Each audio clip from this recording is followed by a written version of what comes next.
পবিত্র রমজানুল মুবারকের পরে ইবাদতের সবচাইতে বড় মৌসুম, সবচাইতে বড় সিজন হলো জিলহজ মাসের প্রথম দশক। তো এই জিলহজ মাসের প্রথম দশক অত্যন্ত ফজিলতপূর্ণ, যে বিষয়ে আলোচনা হয়েছে ইতিপূর্ব সপ্তাহে।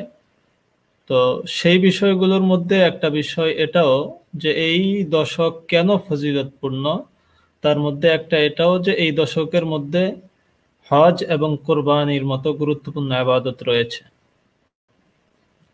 কোরবানি এতটাই গুরুত্বপূর্ণ ইবাদত, হযরত আয়েশা সিদ্দিকা রাদিয়াল্লাহু আনহা থেকে বর্ণিত হাদিসে এসেছে যে কিয়ামতের ময়দানে যারা কোরবানি করেছে তারা কোরবানির পশুর বিভিন্ন অঙ্গ এগুলো নিয়ে উঠবে আলামত স্বরূপ যে আল্লাহ আপনার জন্য আমি কোরবানি করেছি। অন্য হাদিসে এসেছে যে আল্লাহ তাআলা প্রতিটি পশমের বিনিময়ে একটি করে নেকি দান করেন। এবং আয়েশা রাদিয়াল্লাহু আনহা বর্ণিত হাদিসে আসছে যে আল্লাহ রসুল বলেছেন, ইয়াউমুন নাহর বা কোরবানির দিনে আদম সন্তানের সবচাইতে আল্লাহর কাছে প্রিয় ইবাদতই হলো কোরবানি। তো আসুন এই কোরবানি সংক্রান্ত বিধিবিধান আমাদেরকে জানতে হবে, আমরা জানার চেষ্টা করব।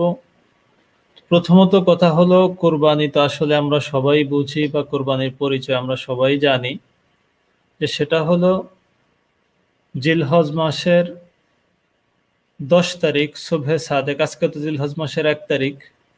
জিলহজ মাসের 10 তারিখ, যেই দিন ঈদুল আজহা, 10 তারিখ সুবহে সাদেক অর্থাৎ ফজরের ওয়াক্ত যখন হয় তখন থেকে নিয়ে জিলহজের 12 তারিখ অর্থাৎ ঈদের পরের 2 দিন 12 তারিখ সূর্যাস্ত পর্যন্ত এটুকু সময়ের মধ্যে যে ব্যক্তি নিজের মৌলিক প্রয়োজনের অতিরিক্ত 52.5 তোলা রূপা কিংবা 7.5 তোলা স্বর্ণ কিংবা এর সমপরিমাণ সম্পদের মালিক থাকেন, তার উপরে কোরবানি করা ওয়াজিব।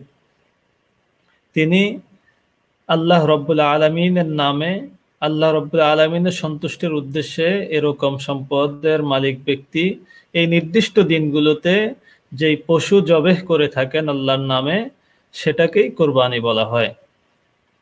তো আসুন আমরা ধারাবাহিকভাবে এই বিষয়গুলো নিয়ে আলোচনা করব ইনশাআল্লাহ। মৌলিক বিষয়গুলো এবং মৌলিক বিষয়ের অধীনে খুঁটিনাটি বিষয়গুলো নিয়ে আমরা আলোচনা করব। প্রথমত আমাদেরকে যে বিষয়টা জানা দরকার সেটা হলো, যেটা আমরা জেনেছি ইতিমধ্যে, যে কোরবানি মূলত শরীয়তের পরিভাষায় এটিকে উযহিয়া বলা হয়।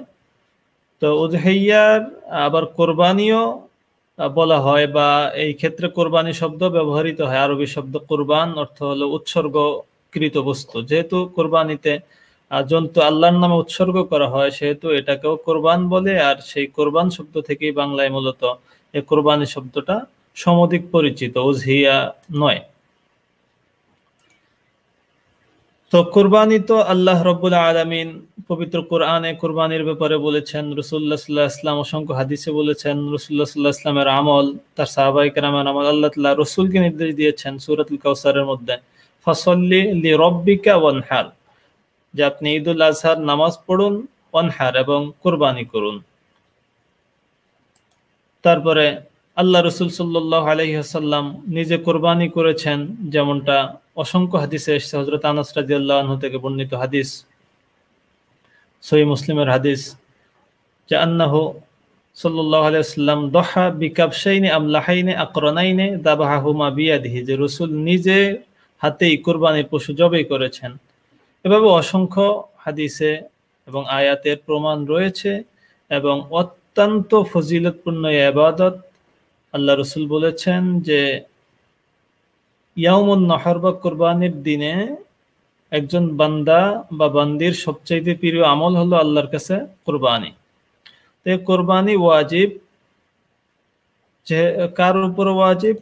ওয়াজিব হলো এমন ব্যক্তির উপরে যিনি সাহেবে নিসাব বা মালিকে নিসাব। নিসাব যেটা আমরা বললাম প্রয়োজন অতিরিক্ত, এই বিষয়টা খুব ভালোভাবে খেয়াল করা দরকার। মৌলিক প্রয়োজনের অতিরিক্ত মানে হলো নিজের জীবিকা নির্বাহের জন্য, স্বাভাবিক চলাফেরার জন্য যেই জিনিসগুলো জরুরি, এই ক্ষেত্রে বাসস্থান এবং ঘরের চলতে গেলে যে সমস্ত আসবাবপত্রের প্রয়োজন হয় এগুলো, কিংবা তিনি যদি কোনো পেশায় জড়িত থাকেন সেই পেশার মধ্যে যেগুলো তার যন্ত্র হিসাবে বা মাধ্যম হিসাবে কাজ করে। যেমন কেউ যদি কোনো গাড়ির মাধ্যমে গাড়ি ভাড়ায় চালিয়ে ইনকাম করেন, তাহলে এই গাড়ি তার উপার্জনের মাধ্যম।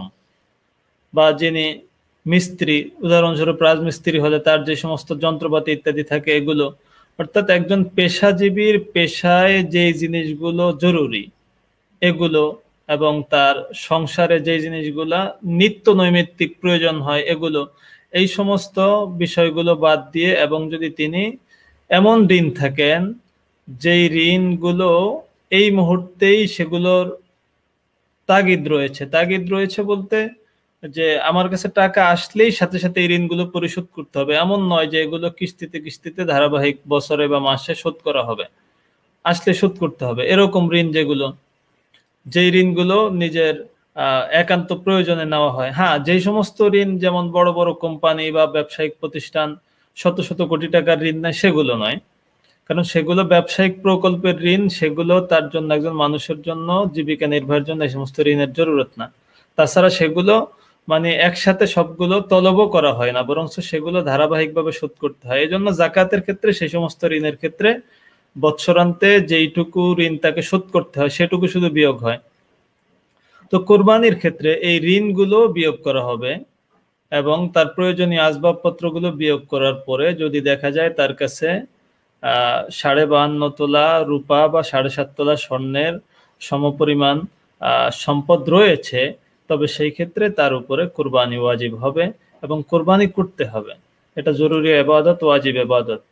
সুনান ইবনে মাজাহ হাদিস এসেছে, আল্লাহ রাসূল সাল্লাল্লাহু আলাইহি ওয়াসাল্লাম বলেছেন যে মান ওয়াজাদা সাআতান ওয়া লাম ইউদহি ফালা ইয়াকরাবান্না মুসাল্লানা, যে নাকি কোরবানি করার সামর্থ্য পেয়েছে এরপরেও কোরবানি করেনি, সেই ব্যক্তি যেন আমাদের ঈদগাহের নিকটেও না আসে।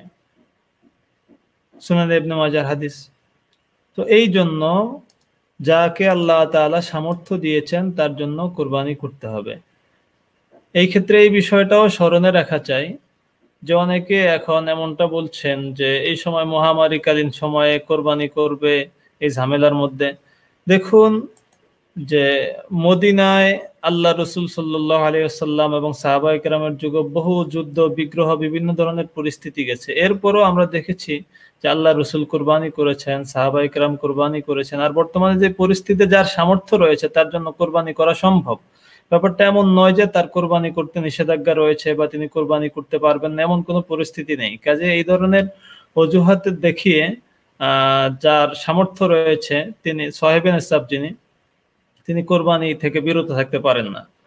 এই ক্ষেত্রে আমাদের এটাও বিষয় যেটা আমরা একটু আগে বললাম যে যেই সমস্ত মালামাল ইত্যাদি তার প্রয়োজন হয় আসবাবপত্র সেগুলো হিসাবের মধ্যে আসবে, কিন্তু যেগুলো প্রয়োজন না, উদাহরণস্বরূপ কারো যদি অতিরিক্ত ল্যাপটপ থাকে বা ঘরে অতিরিক্ত সরঞ্জাম আছে যেগুলো তার প্রয়োজন হয় না, এমনি পড়ে আছে, সেই সমস্ত জিনিসগুলোও কিন্তু এই কোরবানি এবং সাদাকাতুল ফিতরের ক্ষেত্রে হিসাবে আসে, যদিও জাকাতের ক্ষেত্রে আসবে কিনা সেটা আলোচনা সাপেক্ষ বিষয়। কাজেই যার সামর্থ্য রয়েছে, আল্লাহ যাকে সামর্থ্য দিয়েছেন তার এই কোরবানি করা উচিত। আল্লাহ তাআলা যে সামর্থ্য দিয়েছেন সেই সামর্থ্য শুকরিয়া আদায় করা দরকার। ইসমাইল নাসর ভাই প্রশ্ন করেছেন কোরবানি না কেন প্রবলেম হবে না, অনেক বড় মুফতি এমন কথা বলেন। আচ্ছা, শুকরিয়া, আপনি অনেক সুন্দর প্রশ্ন করেছেন। যে কেউ কেউ এমন বলে থাকেন যারা সমাজে বড় মুফতি হিসাবেও পরিচিত যে কোরবানি না করলে কোনো প্রবলেম হবে না বা সমস্যা হবে না, এবং অনেকে এমনও বলে থাকেন যে কোরবানি হলো সুন্নাহ, কাজেই কোরবানি করুক না করুক এতে অসুবিধার কিছু নাই। এমনটা আমরাও দেখেছি ইদানিং কালে বিভিন্ন জন এরকম কথা বলেছেন, যার ফলে বিভিন্ন ধরনের বিভ্রান্তিও সৃষ্টি হয়েছে। দেখুন, আমরা একটু আগেও বলেছি যে আল্লাহ রাব্বুল আলামিন বলেছেন ফাসাল্লি লিরাব্বিকা ওয়ানহার, রাসূলকে নির্দেশ দিয়েছেন। আর ফিকহের মূলনীতি, ইসলামী শরীয়তের মূলনীতির একটি হলো যখন আদেশ সূচক কোনো ক্রিয়ার মাধ্যমে আল্লাহ তাআলা কোনো নির্দেশ দেন সেটা কমপক্ষে ওয়াজিব স্তরের হয়, আর ওয়াজিব যেটা সেটা কোনো ওজর ব্যতীত, অর্থাৎ সামর্থ্য থাকলে তাকে সেটা আদায় করতে হয় বাধ্যতামূলকভাবে।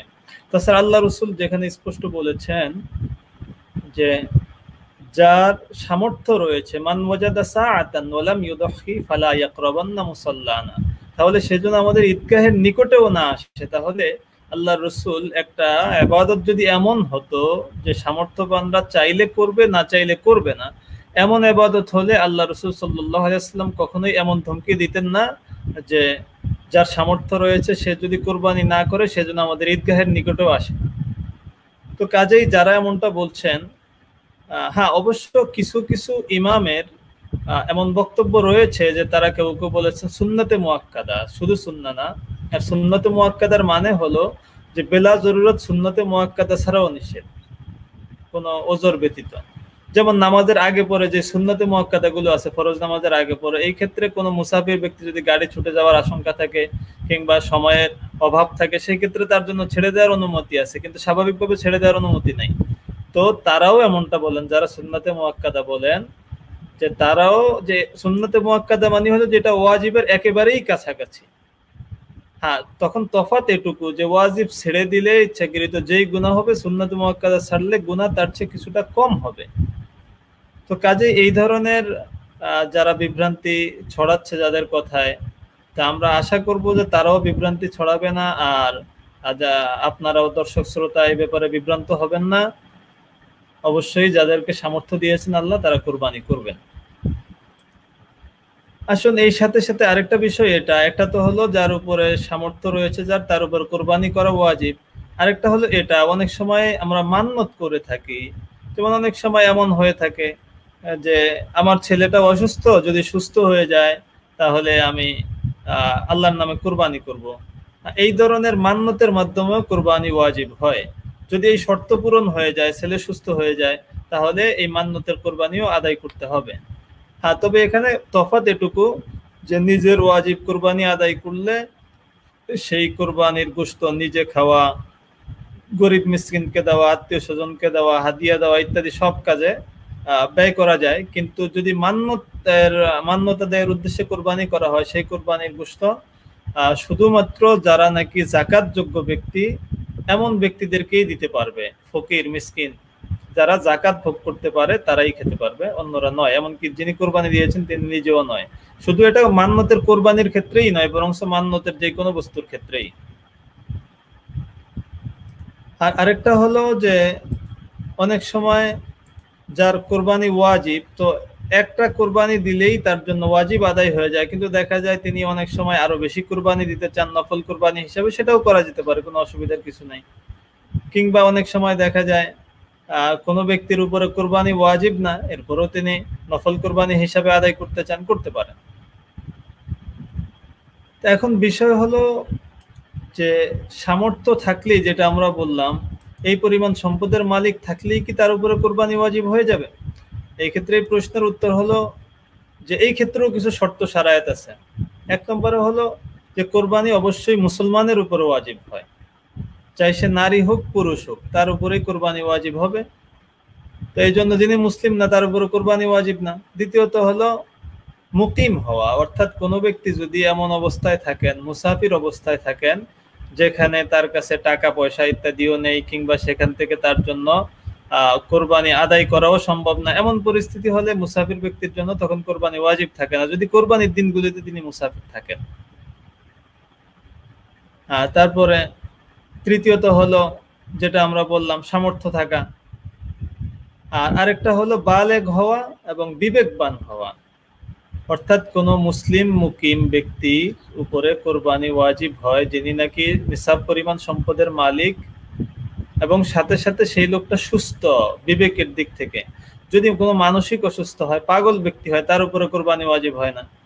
অনুরূপভাবে যিনি নাবালেগ, তার উপরে কোরবানি ওয়াজিব হয় না। এই ক্ষেত্রে একটা বিষয় অবশ্যই আমাদের স্মরণে রাখা চাই, সেটা হলো অনেক সময় আমাদের সমাজে এমনটা মনে করা হয় যে কোরবানি শুধুমাত্র পুরুষের উপরে আবশ্যক, নারীদের উপরে নয়। অনেক সময় দেখা যায় যে পরিবারের নারী সদস্য, তার এই পরিমাণ সম্পদ রয়েছে যে পুরুষের চেয়েও বেশি, তার স্বর্ণালংকার, এবং তিনি হয়তো তার জমি জমা বা জমানো টাকা পয়সা ইত্যাদি এত পরিমাণ আছে যে তার উপরে কোরবানি ওয়াজিব, অথচ তিনি খেয়ালই করছেন না, ভাবছেন যে পরিবারের কর্তা যিনি, তিনি কোরবানি দিলে আদায় হয়ে যাচ্ছে। এক্ষেত্রে এই বিষয়টা অবশ্যই আমাদের খুব ভালোভাবে স্মরণে রাখা চাই। এই ধরনের কিছু বিভ্রান্তিও ইদানিং কেউ কেউ ছড়াচ্ছেন যে যিনি গৃহকর্তা থাকবে, গৃহকর্তা তিনি কোরবানি আদায় করলেই সবার পক্ষ থেকে কোরবানি আদায় হয়ে যায়। ব্যাপারটা প্রকৃতপক্ষে এমন নয়। ব্যাপারটা হলো এটা যে যার উপরে কোরবানি ওয়াজিব, যিনি সামর্থ্যবান, যার মধ্যে শর্ত শারায়াত পাওয়া যাবে, সামর্থ্যবান, আকেল, বালেগ, তার উপরেই কোরবানি ওয়াজিব হবে। এই ক্ষেত্রে যদি পরিবারের ৩ জন সদস্য এমন থাকেন বালেগ এবং তাদের প্রত্যেকেরই এই পরিমাণ সম্পদ রয়েছে যে তারা নিসাব পরিমাণ সম্পদের মালিক, তাহলে তাদের প্রত্যেকের উপরই কোরবানি ওয়াজিব হবে, শুধুমাত্র গৃহকর্তা আদায় করলেই আদায় হবে না।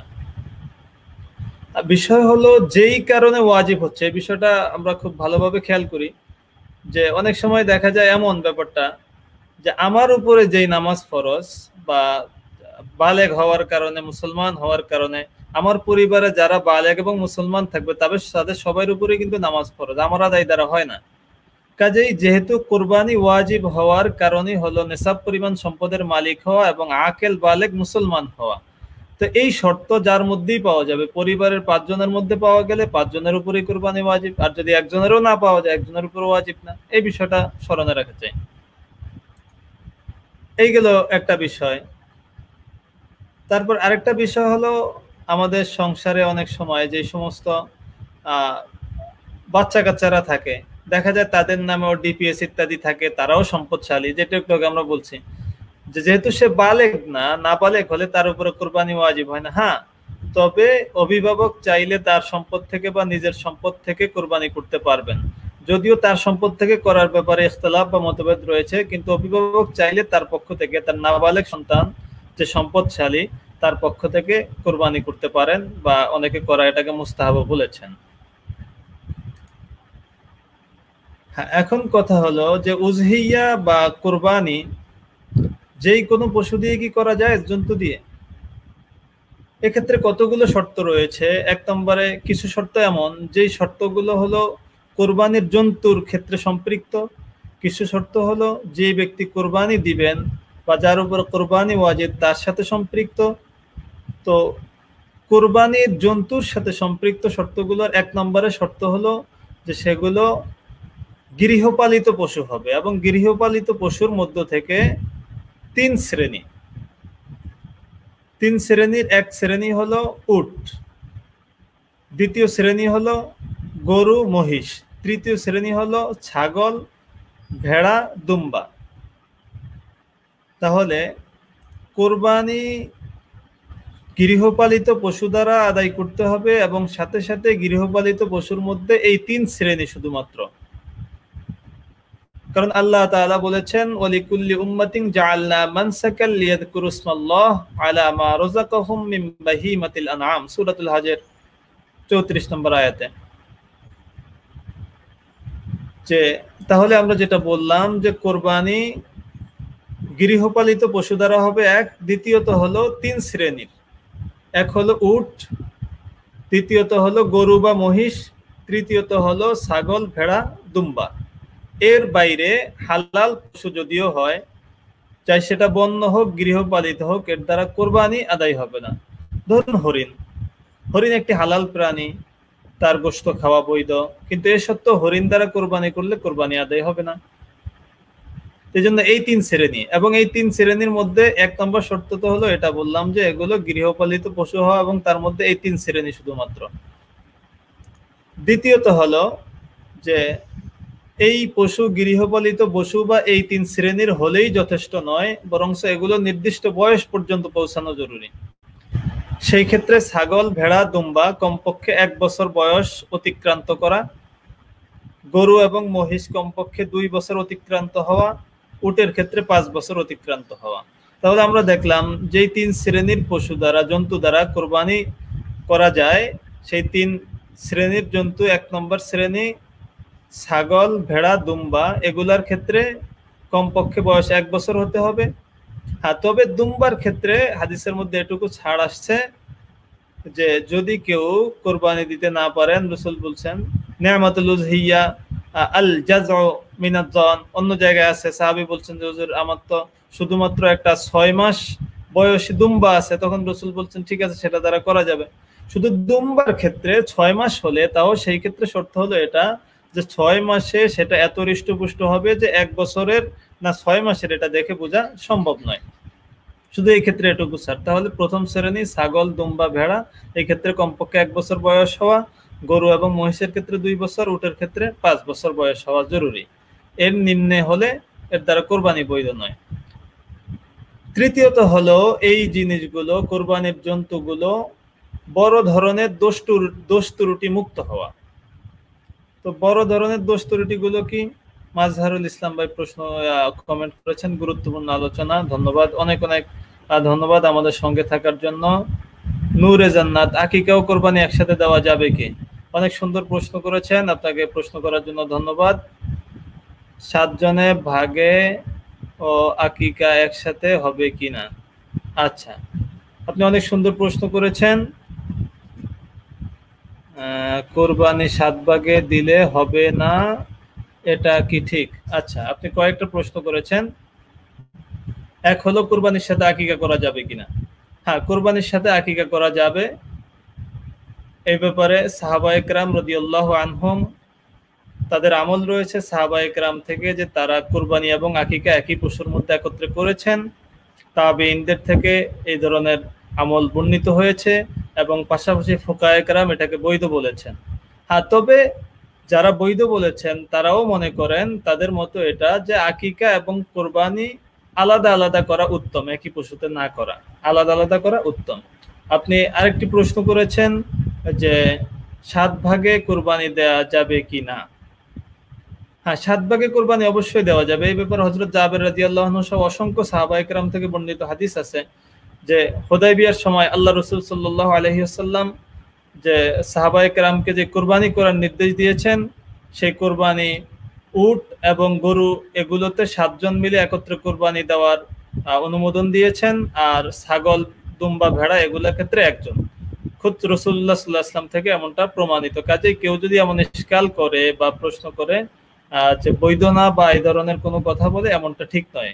কারণ সরাসরি রাসূলুল্লাহ সাল্লাল্লাহু আলাইহি ওয়াসাল্লাম এমনটা করেছেন এবং রাসূলুল্লাহ সাল্লাল্লাহু আলাইহি ওয়াসাল্লামের সামনে সাহাবায়ে কেরাম করেছেন তার অনুমোদন ক্রমে। তো আশা করি আপনি উত্তর পেয়েছেন। তো আমরা যেটা বলছিলাম যে কোরবানির পশুর ক্ষেত্রে যেই শর্তগুলো, তার মধ্যে দুটা তো গেল। এক হলো গৃহপালিত এই 3 শ্রেণীর পশু হওয়া, দ্বিতীয়ত বয়স অনুযায়ী হওয়া, তারপরে হলো 3 নম্বরে সালামাতুহা মিনাল উয়ুবিল ফাহিশা, বড় ধরনের দোষ ত্রুটি মুক্ত হওয়া। এই ক্ষেত্রে আল্লাহ রাসূল সাল্লাল্লাহু আলাইহি ওয়াসাল্লাম সাহাবায়ে কেরামকে নির্দেশ দিতেন যে তোমরা যখন কোরবানির পশু কিনবে, দেখে কিনবে তার কানে সমস্যা আছে কিনা, তার চোখে সমস্যা আছে কিনা, সে সুস্থ কিনা, ইত্যাদি ইত্যাদি। কাজে এই জন্য, যেহেতু আল্লাহর জন্য আমি একটি জন্তুকে উৎসর্গ করছি, কাজেই এটা সর্বোচ্চ দোষ ত্রুটি মুক্ত হওয়া চাই। তো যেই দোষ ত্রুটিগুলোর কারণে কোরবানি বিশুদ্ধ হয় না, সেগুলো সংক্ষিপ্ত আকারে শুধু বলে যাব। এক হলো আল আমিয়া, অন্ধ পশু।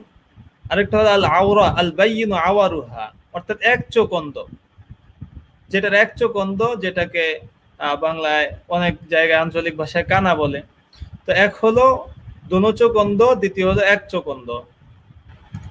তৃতীয়ত হলো যেই জন্তুর জিহ্বা পুরোপুরি কেটে ফেলা হয়েছে বা কেটে গেছে কোনো কারণে পুরোপুরি। আর আরেকটা হলো মা যাহাবা মিন লিসানিহি মিকদারুন কাসীর, যে যেই জন্তুর জিহ্বা অধিক পরিমাণ বা বেশি পরিমাণ কাটা গেছে বা কেটে ফেলা হয়েছে। বেশি পরিমাণের ব্যাপারে কয়েকটা মত রয়েছে। এক হলো 1/3 বেশি, আরেকটা হলো 1/3 বা তার চেয়ে বেশি, আরেকটা হলো অর্ধেক বা তার চেয়ে বেশি, এটা হলো বেশি, আরেকটা হলো যে 4/1 বা তার চেয়ে বেশি। তো এই ক্ষেত্রে সতর্কতামূলক হলো এটা যে 1/3 বেশি যদি কাটা থাকে সেটাকেই বেশি কেটে গেছে বলে ধরা হবে। তো এরকম যদি কাটা থাকে, তাই এটা জিহ্বা যদি এটুকু কাটা থাকে, কিংবা নাক এই পরিমাণ কাটা থাকে, কিংবা কান 1/3 বা তার চেয়ে বেশি কেটে যায়, অনুরূপভাবে অন্য অঙ্গ যেমন লেজ যদি 1/3 বা তার চেয়ে বেশি কাটা যায়, তো এরকম পরিস্থিতি হলে এগুলা দ্বারা কোরবানি বৈধ নয়। আর আরেকটা হলো আল আরজা। আরজা মানে হলো যে যেই পশু খোড়া, অর্থাৎ নিজে হেঁটে চলতে পারে না, হেঁটে যেই জায়গায় জবাই করা হবে সেই জায়গা পর্যন্ত যাওয়ার সক্ষমতা যেই পশুর নেই। একটা হলো আল জাজমা, যার কোনো একটি পা, সামনের হোক বা পিছনের হোক, এক পা কেটে ফেলেছে অথবা সৃষ্টিগতভাবেই নেই, অর্থাৎ 3 পা বিশিষ্ট জন্তু দ্বারাও কোরবানি বৈধ নয়। তাহলে আল জাজ্জা, অর্থাৎ যেই জন্তুর দুধের ওলান কেটে ফেলা হয়েছে সেটা দ্বারাও কোরবানি বৈধ নয়। বা যেই পশুর নিতম্ব জন্মগতভাবে নাই বা কিংবা কেটে ফেলা হয়েছে কিংবা কোনো কিছু তো সবল দিয়ে নিয়ে গেছে কিংবা এর অধিকাংশ অংশ মানে বেশি অংশ বলতো যেটা আমরা একটু আগে বললাম 1/3 বা তার চেয়ে বেশি, এই ধরনের পশু কিংবা যেটা এমন পর্যায়ে অসুস্থ, যেই অসুস্থ দেখলেই বোঝা যায় যে এই গরু চরম পর্যায়ে অসুস্থ, স্বাভাবিক সুস্থ গরু নয় এমন হলেও। আর একটা হলো আল আজফা। আজফা বলা হয় এমন জন্তুকে যে সেটা এতটাই শীর্ণকায় হয়ে গেছে, জরাজীর্ণ হয়ে গেছে যে তার হাড়ের মধ্যে মগজ পর্যন্ত শুকিয়ে গেছে। এমন হলে তো এক কথায় হলো যে কোরবানির জন্তু যেহেতু আল্লাহর নামে উৎসর্গ করা হচ্ছে, এই জন্তুটা সর্বোচ্চ সুস্থ এবং ত্রুটি মুক্ত হওয়া চাই এবং এই ব্যাপারে আমাদেরকে সতর্ক থাকা চাই। এরকম দ্বারা হবে না। তো এছাড়াও আরো অন্যান্য অনেক বিষয় আছে যেগুলো মানে থাকলেও অনেক সময় কোরবানি হয়, সেই ত্রুটিগুলো বড় ত্রুটি না।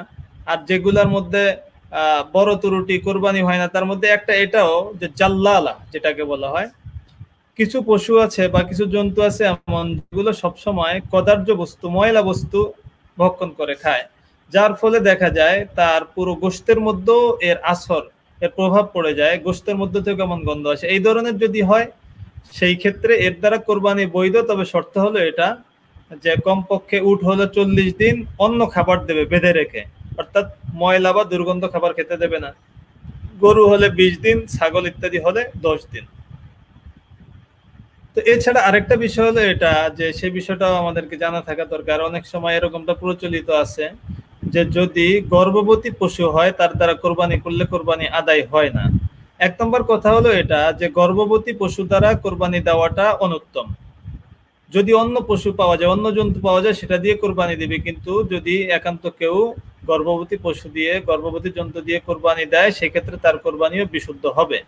এখন কথা হলো যদি সেই গরুর গর্ভবতী গরুর কোরবানির আগেই তার বাচ্চা প্রসব হয় কিংবা যখন জবাই করেছে তখন তার পেট থেকে বাচ্চা উদ্ধার করা হয়, যদি সেটা জীবিত হয় তবে সেই ক্ষেত্রে সেটাকে মানে জীবন্ত সৎকা করে দেবে, খাবে না, জীবন্ত সৎকা করে দেবে ফকির মিসকিনকে, আর অথবা জবাই করে গোশত সৎকা করে দেবে। তো সাধারণত এত ছোট বাচ্চা এত আর জবাই করে গোশত খাওয়া যায় না, কাজে এটাকে সৎকা করে দেবে। এই একটা। আর আরো কিছু বিষয় রয়েছে যেগুলো, যেই দোষগুলো থাকা সত্ত্বেও কোরবানি বৈধ। যেমন যদি এমন হয় যে খুজলি বা পাঁচড়া হয় মানে জন্তুর গায়ে, কিন্তু এটা এমন হয় যে এর কারণে তার মধ্যে, তার স্বাস্থ্যের মধ্যে প্রভাব পড়ে না। স্বাস্থ্যের মধ্যে প্রভাব পড়ার মানে হলো এটা যে এর প্রভাব গোশত পর্যন্ত পৌঁছে যায়নি এবং এটা শীর্ণকায়ও হয়ে যায়নি। গরু দেখতে স্বাভাবিক সুস্থ মনে হয় যদিও তার খোস পাঁচড়া আছে। কিংবা যেই পশুর জন্মগতভাবে ছোট ছোট কান, হ্যাঁ জন্মগতভাবে যদি কান না থাকে তখন সেটা দ্বারা কোরবানি বৈধ নয়। জন্মগতভাবে কান ছোট ছোট বা একটা কান ছোট, কিংবা যেটার জন্মগতভাবে শিং নেই কিংবা শিং ছোট কিংবা শিং ভেঙে গেছে কিন্তু একেবারে গোড়া থেকে উপড়ে যায়নি, যেটা মগজ পর্যন্ত প্রভাব ফেলে, এমন এই সমস্ত দ্বারা কোরবানি বৈধ। তো এর মধ্যে সর্বশেষ কথা হলো এটা যে আল্লাহ রাসূল সাল্লাল্লাহু আলাইহি ওয়াসাল্লাম বলেছেন লা তুজজিউ মিনাদ দুহায়া আরবাউন আল আওরা আল বাইয়িনু আওয়ারুহা ওয়াল আরজা আল বাইয়িনু আরাজুহা আল মারিদাতু আল বাইয়িনু মারাদুহা ওয়াল আজফা আল্লাতী লা তুনতি। সুনানে আবু দাউদের হাদিস, যে আল্লাহ রাসূল বলেছেন যেই বস্তুগুলো দ্বারা, যেই জন্তুগুলো দ্বারা কোরবানি চহিনা তার মধ্যে এক হলো এক চোখন্দ বা খোড়া, চলতে পারে না কিংবা চরম পর্যায়ে অসুস্থ কিংবা শীর্ণকায়। এই হাদিস সহ আরো অসংখ্য এমন হাদিস আছে যে ব্যাপারে আল্লাহ রাসূল বলেছেন যে কল ইস্তাশরিফু আল আইনা ওয়াল উযুন, তোমরা যখন কুরবানির জন্তু কিনবে তখন তোমরা তার চোখ, কান ইত্যাদি দেখে নেবে। তো এই জন্য একজন মুমিন মুসলমান হিসাবে আমি আল্লাহ রাব্বুল আলামিনের জন্য উৎসর্গ করছি যে জন্তুটা, সেই জন্তুটা সর্বোচ্চ ত্রুটি মুক্ত হওয়া এবং সেটা কি বলে এটাকে উত্তম হওয়া, মোটা তাজা ইত্যাদি হওয়া, এই বিষয়গুলোর প্রতি সচেষ্ট থাকা, চেষ্টা করা। এই গেল একটা বিষয়। আরেকটা বিষয় হলো এটা যে কোরবানির জন্তু যেটা, সেটা মালিকানাধীন হওয়া। এটা তো একেবারে জাহের বাহের শর্ত। যদি মালিকানাধীন না হয়, ধরেন আপনার কাছে কেউ একটা জন্তু আমানত রেখে গেছে, কিংবা আপনি ধার এনেছেন কোনো কাজের জন্য গরুটিকে, ধরুন হাল চাষের জন্যই হোক বা অন্য কোনো কাজে, তো এমন আনার পরে এটা তো আপনার মালিকানাধীন বস্তু নয়, কাজেই এর দ্বারা কোরবানি করলে কোরবানি বৈধ হয় না। অর্থাৎ কোরবানির জন্তুটা যিনি কোরবানি করবেন তার মালিকানাধীন হওয়া। এর বাইরে কিছু শর্ত হলো এটা, যেটা আমরা বলেছিলাম যে মুদাহি বা যিনি কোরবানি করবেন তার সাথে সম্পৃক্ত। তার মধ্যে একটা হলো নিয়াতুত তাজহিয়া, উযহিয়ার নিয়াত করা, কোরবানির নিয়াত করা। কারণ জন্তু জবাইয়ের মাধ্যমে বেশ কিছু ইবাদত আছে। হজের মধ্যে কোনো অপরাধ সংগঠিত হলে সেই ক্ষেত্রে জন্তু জবাই করতে হয়, কিংবা আকিকার জন্য, ওলিমার জন্য, ইত্যাদি ইত্যাদি। হ্যাঁ, অনামিকা হক প্রশ্ন করেছেন যে আমি দেশের বাইরে থাকি, এখানে কোরবানি দেওয়া মুশকিল, পরিবেশ নেই, পশু জবাই করা নিষেধ, আমার করণীয় কি? অনেক অনেক ধন্যবাদ। আপনি অত্যন্ত সুন্দর এবং জরুরি প্রশ্ন করেছেন, যেটা বর্তমান সময়ে অনেকের জন্য জরুরিও বটে। সেটা হলো যে অনেকে দেশের বাইরে থাকেন, তো সেখানে কোনো কারণে, যেহেতু দেশের বাইরে থাকেন, ভিন দেশে, যেই কোনো সমস্যার কারণেই এমনটা হতে পারে যে সেখানে তার জন্য কোরবানি করার পরিবেশ নাই, যেমনটা এই বোন বলেছেন, এটা হতে পারে। এমন ক্ষেত্রে তার জন্য করণীয় হলো দেশে তার যে আত্মীয় স্বজন আছে তাদের কাছে তিনি কোরবানির জন্য টাকা পাঠিয়ে দিতে পারেন এবং তারা তার পক্ষ থেকে কোরবানি করে দেবে। এই ক্ষেত্রে একটা বিষয় অবশ্যই লক্ষ্য রাখা চাই, যে যিনি অন্য দেশে রয়েছেন, দেশে তার পক্ষ থেকে অন্য কেউ যদি কোরবানি করে, অর্থাৎ যদি সেখানে তিনি না করতে পারেন, তাহলে দেশে অন্য কারো মাধ্যমে এই কোরবানিটা করাবেন যদি তার সামর্থ্য থাকে। সেই ক্ষেত্রে দুইটা শর্ত একেবারে জরুরি। সেটা হলো যিনি কোরবানি যার পক্ষ থেকে করা হবে, তিনি যেই এলাকায় বর্তমানে অবস্থান করছেন সেই এলাকায় কোরবানির সময় হয়েছে কি না। কারণ অনেক সময় দেখা যায় মধ্যপ্রাচ্য আর আমাদের এশিয়ার মধ্যে, মানে দক্ষিণ বাংলাদেশের মধ্যে প্রায় একদিন, কখনো কখনো 2 দিনের ব্যবধানও হয়ে থাকে চাঁদের সময়ে। তো সেই ক্ষেত্রে তিনি যেই দেশে থাকেন সেই দেশে কোরবানির সময় হওয়া এবং যেই দেশে কোরবানি করা হচ্ছে তার পক্ষ থেকে সেই দেশেও কোরবানির সময় হওয়া, এই দুটোটা জরুরি। অর্থাৎ তিনি, উদাহরণস্বরূপ যদি তিনি আমেরিকায় থাকেন, দেখা যায় আমেরিকায় চাঁদ সাধারণত আমাদের দেশের তুলনায় একদিন, কখনো কখনো 2 দিন আগেও দেখায়। তো এমন সময় যদি জিলহজের দেখা যায় তার ওখানে 11 তারিখ, আমাদের এখানে 10 তারিখ, কিংবা তার ওখানে 12 তারিখ, তখনও কোরবানির সময় তার ওখানে, অর্থাৎ তার উপরে কোরবানি ওয়াজিব হয়েছে, আর আমাদের এখানে 10 তারিখ হয়েছে, তখনই জবাই করা যাবে। ব্যাপারটা আরেকটু ক্লিয়ার এমন, যেমন তার ওখানে যেই দিন কোরবানির দিন 10 তারিখ, ঈদের দিন, সেই দিন আমাদের এখানে 9 তারিখ। কাজেই তার পক্ষ থেকে কোরবানি করতে হলে, আমাদের দেশে করতে হলে, আমাদেরকে একদিন পরে, অর্থাৎ পরের দিন 10 তারিখে করতে হবে। তো আশা করি বোন উত্তর পেয়েছেন। তো যারা আমরা এই ধরনের সমস্যায় আছি তারা অবশ্যই সামর্থ্যবান, বা যাদের উপর ওয়াজিব কোরবানি, তারা এই বিষয়টা চেষ্টা করব যে কোরবানি আমি যেখানে থাকি সেখানেই দিতে হবে এমনটা জরুরি নয়। প্রয়োজনের ক্ষেত্রে অন্য কোনো জায়গায়, অন্য কোনো দেশে আপনার পক্ষ থেকে কোরবানি করা যেতে পারে এবং তার মাধ্যমে আপনার কোরবানি আদায় হবে ইনশাআল্লাহ। তো কোরবানির নিয়াত করা, কারণ যদি কেউ কোরবানি ছাড়া অন্য নিয়ত করে তার কোরবানি আদায় হবে না। আকিকার নিয়তের দ্বারা কোরবানি আদায় হয় না, কিংবা কেউ যদি গোশত খাওয়ার নিয়তে কোরবানি করে তার কোরবানি আদায় হয় না। এই ক্ষেত্রে এটাও লক্ষণীয় যে গরু এবং উট, মহিষ, এগুলার ক্ষেত্রে যেহেতু 7 জন শরীক হতে পারে, 7 জনের নিয়াত কিন্তু খালেস নিয়াত হতে হবে, অর্থাৎ ইবাদতের নিয়াত। কোরবানি হোক, আকিকা হোক, বা হজের ক্ষেত্রে হজের হাদি হোক ইত্যাদি, এই সমস্ত জিনিসের ক্ষেত্রে সবাইরই ইবাদতের নিয়তে হতে হবে। যদি কারো নিয়াত থাকে যে এই গোশত খাওয়ার নিয়তে কোরবানি, বা অন্য কোনো ইবাদতের নিয়তে না, এমন ক্ষেত্রে হলে তার কারো কোরবানি কিন্তু বৈধ হবে না। অর্থাৎ যারা শরীক থাকবেন প্রত্যেককেই ইবাদতের নিয়তেই এই পশুর মধ্যে শরীক হতে হবে, চাই সেটা কোরবানির নিয়াত হোক, আকিকার নিয়াত হোক, কিংবা হজে যেই পশু জবাই করতে হয় যেটাকে হাদি বলে, সেই হাদি হোক, সেই ক্ষেত্রে সবাইরই নিয়াত জরুরি। কারণ আল্লাহ রাসূল বলেছেন ইন্নামাল আমালু বিন্নিয়াত, নিয়াতই হলো আমল গ্রহণযোগ্য হওয়ার মাধ্যম। নিয়াত না থাকলে সেটা আমল হবে কি করে? আরেকটা হলো নিয়াতটা মুকারিনাতান লিযবহি আও লিতাইন হওয়া। এই বিষয়টা আমরা খেয়াল করে বুঝবো, কারণ এটা বর্তমান সময়ে অনেক ক্ষেত্রে এই ধরনের সমস্যা হয়। যেহেতু এখন অনেক জায়গায় দেখা যায় অনলাইনে কোরবানির নির্দেশনা দিয়ে থাকে, যেমনটা আমাদের ঢাকা উত্তর সিটিতে বাংলাদেশে হয়েছে, যে অনলাইনে কোরবানির অর্ডার নিচ্ছে, গরু পশু ইত্যাদি নির্ধারণ করা হচ্ছে ইত্যাদি ইত্যাদি। এই ক্ষেত্রে এটা লক্ষণীয় যে আমি যেই টাকাটা দিচ্ছি, আমার পক্ষ থেকে যেই কোরবানি হচ্ছে, সেই পশুটা কি বলে এটাকে বয়স অনুযায়ী হলো কিনা, যে শর্ত শরায়েতগুলো সেগুলো অনুযায়ী আছে কিনা, এবং আমার জন্য নির্ধারণ করা নিয়াত থাকা, এবং যখন জবাই করছে তখন এই নিয়াতে যে এটা আব্দুল্লাহর পক্ষ থেকে কোরবানি করা হচ্ছে, কিংবা যখন এই পশুকে আব্দুল্লাহ মানে ক্রয় করা হচ্ছে কিংবা আলাদা করা হচ্ছে, তখন এই নিয়াতে করা যে এটা হলো আব্দুল্লাহর পশু, এটাকে আলাদা করে রাখা হলো। তখন যদি এমনটা করে, তখন জবাইয়ের সময় মানে যদি মানে স্পষ্টভাবে স্পেসিফিকলি আব্দুল্লাহ নিয়াত নাও করে, তারপরও তার পক্ষ থেকে কোরবানি হবে। তো যেটা বলছিলাম আমরা, যে এই নিয়াতটা জবে কিংবা যখন কোরবানির জন্য এই জন্তুকে নির্ধারণ করা হচ্ছে, তখন এই নিয়াত থাকা জরুরি, যেটা কার পক্ষ থেকে কোরবানি করা হচ্ছে।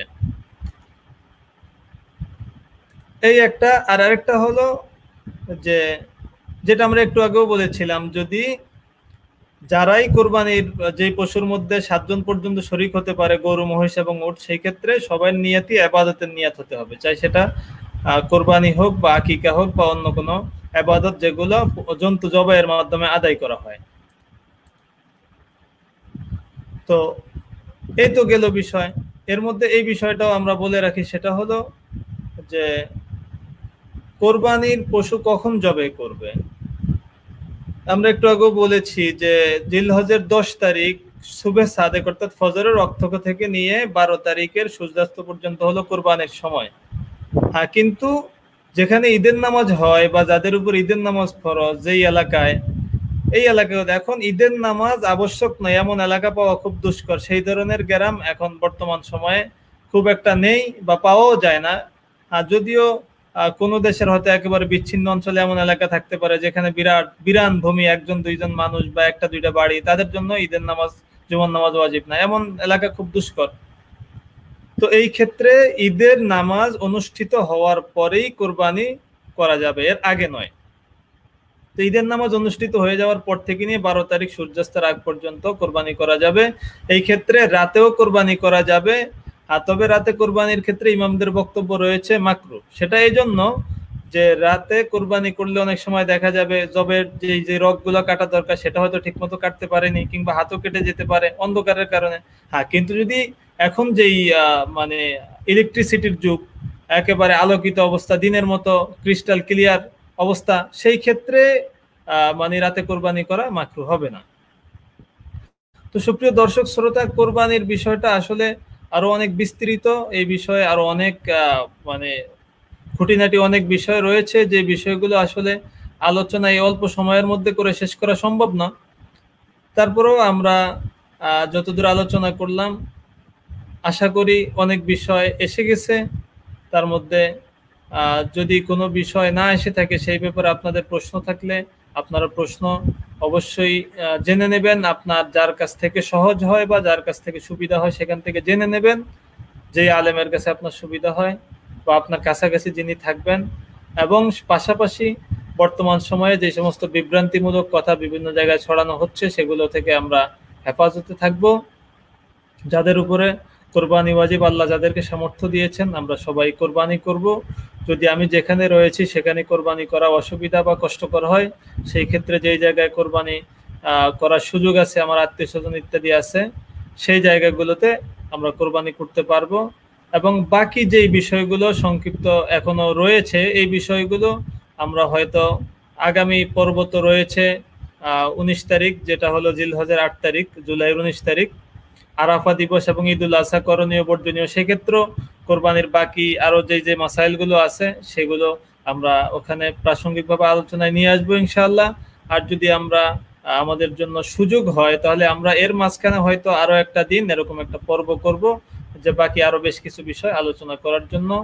তো আশা করছি যে আমরা যে আলোচনা করেছি এই আলোচনাগুলোর উপরে আল্লাহ রাব্বুল আলামিন আমাদের সবাইকে আমল করার তৌফিক দান করেন, পাশাপাশি বিভ্রান্তি থেকে মুক্ত হয়ে সঠিকভাবে কোরবানি আদায় করার এবং খাঁটি নিয়তে আল্লাহ তাআলাকে সন্তুষ্টির উদ্দেশ্যে কোরবানি করার মতো আল্লাহ তৌফিক দান করেন, এবং আল্লাহ রাব্বুল আলামিন আমাদের সবাইকে সমস্ত প্রকার বিপদ আপদ থেকে মুক্ত রাখেন এবং খুব সহি সালামতে কোরবানি আদায় করার তৌফিক দান করেন, পাশাপাশি মহামারী থেকে পুরো বিশ্বকে হেফাজত করেন।